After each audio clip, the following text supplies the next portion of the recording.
नमस्कार मित्रों, मैं डॉक्टर संदीप बसीन मेरू मंत्रा से। आज हम एक विषय पर बात करेंगे, मन की सुप्त शक्तियों को कैसे जागृत करें और जीवन में सफलता प्राप्त करें। आप सब जानते हैं हमारे जीवन में हम सफलता कितनी प्राप्त कर पाते हैं, उसके पीछे हमारे मन और बुद्धि का एक बहुत बड़ा हाथ रहता है। कुछ व्यक्ति अपने जीवन में बहुत कामयाब होते हैं, बहुत सक्सेसफुल होते हैं, ऊंचाइयों के शिखरों तक पहुंचते हैं, सफलता प्राप्त करते हैं। और इसके विपरीत कुछ व्यक्ति जीवन भर दुखी रहते हैं, निराश रहते हैं और जीवन में कहीं पहुंच नहीं पाते हैं। अगर हम देखें तो दोनों के बीच में जो मूल अंतर है वो ये है, कौन सा व्यक्ति अपने जीवन में अपनी मन शक्ति को दृढ़ता से अपने लक्ष्य की ओर केंद्रित कर पाता है। किसकी बुद्धि अपने लक्ष्य को पाने में ज़्यादा सक्षम है, वो व्यक्ति अपने जीवन में ज़्यादा सक्सेसफुल भी होता है और अपनी सफलता के शिखरों तक भी पहुंच पाता है। तो आइए इस बातों को हम समझें, क्या बातें इंपॉर्टेंट हैं, क्या बातें महत्व की हैं हमको जीवन में सफलता प्रदान करने के लिए। पहली बात जो हमको समझना है कि हमारा मस्तिष्क काफ़ी सारे स्मॉल न्यूरॉन्स से बना हुआ है। ऐसा माना जाता है 100 बिलियन न्यूरॉन्स मिलकर हमारे मस्तिष्क का निर्माण करते हैं। और एक न्यूरॉन जो है ये 20 से 30 हज़ार न्यूरॉन के साथ जुड़ा होता है साइनेप्सिस के थ्रू। तो ब्रेन के अंदर जो हमारे विचार हैं या हमारी भावनाएं हैं और हमारी हैबिट्स हैं, ये वायर्ड होती हैं।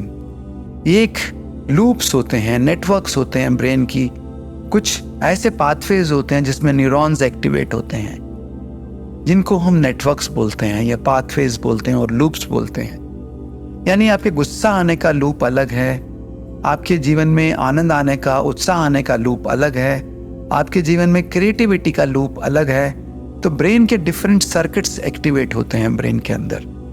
कौन सा सर्किट अधिक एक्टिवेट होगा, ये काफ़ी हद तक आपके एनवायरनमेंट पे, आपकी अपब्रिंगिंग पे और आप किस तरह का अपना बिहेवियर रखते हैं, बाकी लोग कैसे हैं, इन सब चीज़ों पर निर्भर करेगा कि आपके मस्तिष्क के कौन कौन से लूप्स और सर्किट्स एक्टिवेट हो रहे हैं। मान लो किसी व्यक्ति का जो जीवन में उत्साह का लूप एक्टिवेट हो रहा है क्योंकि उसके घर में बाकी लोग उत्साहित हैं, उसके पास अच्छी कंपनी है, उसके मित्र काफ़ी पॉजिटिव हैं, जीवन में कुछ चीज़ ऐसी हैं जो उसको उत्साहित करती हैं, या कुछ लोग हैं जो उसको बहुत प्यार करते हैं, स्नेह करते हैं। ये सबसे उसके जीवन में उत्साह बढ़ता है और क्योंकि उसके जीवन में उत्साह है तो जीवन में वो जो पाना चाहता है वो आसानी से पा पाता है।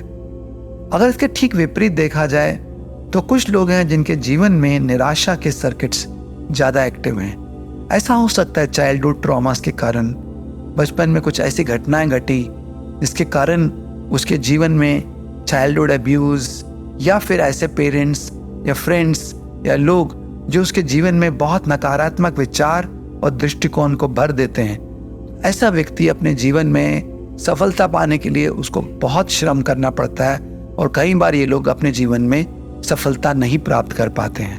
तो ये बात हम देखते हैं कि ब्रेन के डिफरेंट सर्किट्स हैं, कौन सा सर्किट एक्टिवेट हो रहा है।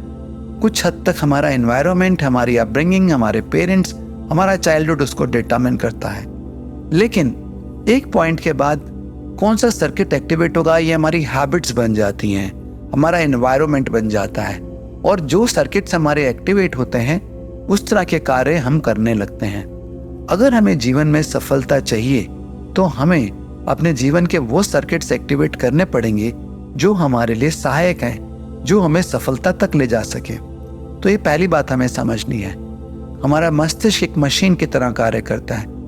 जिस चीज़ों की हमें आदत होती है, जिन विचारों की हमें आदत होती है, जिस तरह से हमारा बिहेवियर है, हम किस तरह से लोगों के साथ बिहेव करते हैं, ये कहीं ना कहीं हमारे अंदर सबकॉन्शियस लेवल के अंदर सेट हो जाता है। एक मशीन की तरह, एक पैटर्न की तरह उसको बार बार रिपीट करते रहते हैं। देखा जाए तो 70 से 80% हमारे विचार दिन भर में हमेशा रिपीटेड होते हैं, जो बार बार रिपीट करते हैं, बार बार रिपीट करते हैं। ये बात हमें समझना है, हमारे विचार रिपीटेड थॉट्स होते हैं। तो हम क्या कर सकते हैं, किन चीज़ों को ध्यान में रखें ताकि हमें जीवन में सफलता मिल सके। सबसे पहली बात, आपको कुछ समय अपने मन मस्तिष्क में क्या चल रहा है, क्या विचार आ रहे हैं, आपकी कौन सी इमोशंस चल रही हैं, भावनाएं क्या आ रही हैं, मन में क्या चल रहा है, उन गतिविधियों को बैठ के देखना चाहिए। इसको मेटाकॉग्निशन बोलते हैं। मेटाकॉग्निशन का सबसे आसान तरीका है ध्यान विधि। आप किसी भी ध्यान में बैठ जाएं थोड़े समय के लिए और अपने सांसों के साथ साथ क्या विचार मन में चल रहे हैं, क्या भावनाएं मन में चल रही हैं, उनको देखें दृष्टा के भाव से। जब हम इनको देखना शुरू करते हैं, उनको जजमेंटल नहीं होते, क्रिटिसाइज नहीं करते, तो धीरे धीरे हमारे ये भाव, ये विचार हमसे अलग होने लगते हैं। तो एक कारण हम अपने नकारात्मक विचारों से क्यों नहीं हट पाते हैं या भावनाओं से क्यों नहीं हट पाते हैं, वो ये है कि हम अपने विचारों के साथ और भावनाओं के साथ बहुत गहनता से जुड़ जाते हैं, जिसको हम आइडेंटिफिकेशन, एकीकरण बोलते हैं। जब हम ध्यान में बैठते हैं, इनको दृष्टा के भाव से देखते हैं, तो इनसे हम अलग होने लगते हैं। जब हम अलग होने लगते हैं तो हमको समझ में आता है कि ये विचार चल रहे हैं और ये विचार शायद सही विचार नहीं है, हम कुछ अच्छे और नए विचार भी ला सकते हैं या अपने बिहेवियर्स को बदल सकते हैं। तो दृष्टा भाव सबसे पहले सबसे मुख्य भूमिका देता है विचारों को, हमारे बिहेवियर्स को बदलने के लिए। लेकिन जब आप दृष्टा भाव से देख रहे हैं तो नॉन जजमेंटली, आपको कोई जजमेंट नहीं करना है, क्रिटिसाइज नहीं करना है, उसको केवल देखना है, क्योंकि इससे आप उनसे मुक्त हो पाएंगे और आप डिसाइड कर पाएंगे कि आपको अगला क्या विचार लाना है या क्या कार्य अपने जीवन में करने हैं। तो दृष्टा भाव पहली चीज आपके मस्तिष्क को बदलने में जो सहायक है वो है दृष्टा भाव। दूसरी बात जो आपको काफी सहायता करती है अपने मस्तिष्क को बदलने के लिए, वो है अपने पास्ट ट्रॉमास पे काम करना।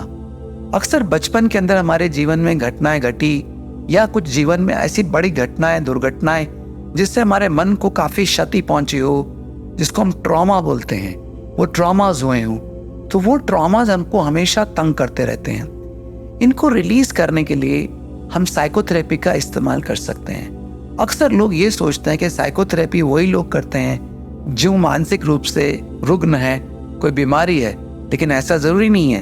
अगर आप जीवन में बहुत सफल होना चाहते हैं तो आप साइकोथेरेपी को इस्तेमाल कर सकते हैं। आजकल अच्छे साइकोथेरेपिस्ट हैं, उनके साथ बैठ के जो आपके चाइल्डहुड ट्रॉमास हैं, बचपन के ट्रॉमास हैं, उनको रिलीज करने के लिए या पास्ट ट्रॉमास को रिलीज करने में सहायक हो सकते हैं। इसमें कुछ टेक्निक्स हैं, जैसे होलोट्रॉपिक ब्रीदिंग है, पास्ट लाइफ रिग्रेशन है, साइकोथेरेपी है, इसी तरह से ट्रॉमा रिलीज वर्क है जो पीटर लेवाइन एक वैज्ञानिक हैं उनकी पद्धति पर बेस्ड है।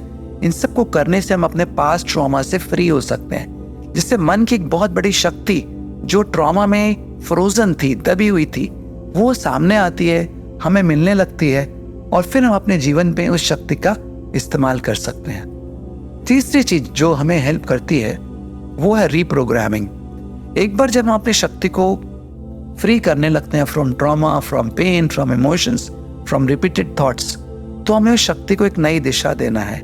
हमें जीवन में क्या करना है, क्या पाना है, हमारे गोल्स क्या हैं, उसको सेट करना है, क्लैरिटी के साथ उसको सेट करना है। जब हम क्लैरिटी के साथ उसको सेट करते हैं और डिफाइन करते हैं कि हमें जीवन में क्या चाहिए, हम क्या करना चाहते हैं जीवन में, तो वो हमारे गोल्स हमें उस ओर बढ़ने में सहायता करते हैं।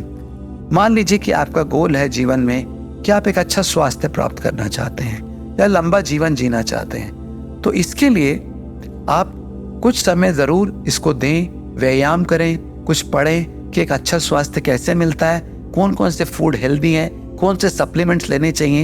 ये सब चीज़ें आपको रीप्रोग्राम करने में सहायता देंगी।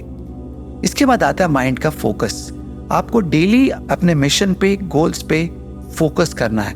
This is what I want, this is where I want to reach, ये मुझे चाहिए। तो focus, that's very important. The last step is repetition. Repetition is very important. जो आपके गोल्स हैं, जो आपकी मेडिटेशंस हैं, जो आप लाइफ में पाना चाहते हैं, उन लक्ष्य के ऊपर अपना ध्यान बार बार लेके जाएं। एफर्मेशंस करें, उसको लिखें, अपने मित्रों के साथ बात करें, अपने जो प्रियजन है उनके साथ बात करें कि आप जीवन में क्या प्राप्त करना चाहते हैं, उस विषय में अपना ज्ञान बढ़ाएं, उस विषय पे अपना समय ज़्यादा लगाएं। तो आप देखेंगे धीरे धीरे में जिन चीज़ों को आप जिंदगी में चाहते हैं, जिन लक्ष्यों को आप पहुंचना चाहते हैं, वहां तक आप बहुत जल्दी पहुंच पाएंगे। धन्यवाद मित्रों।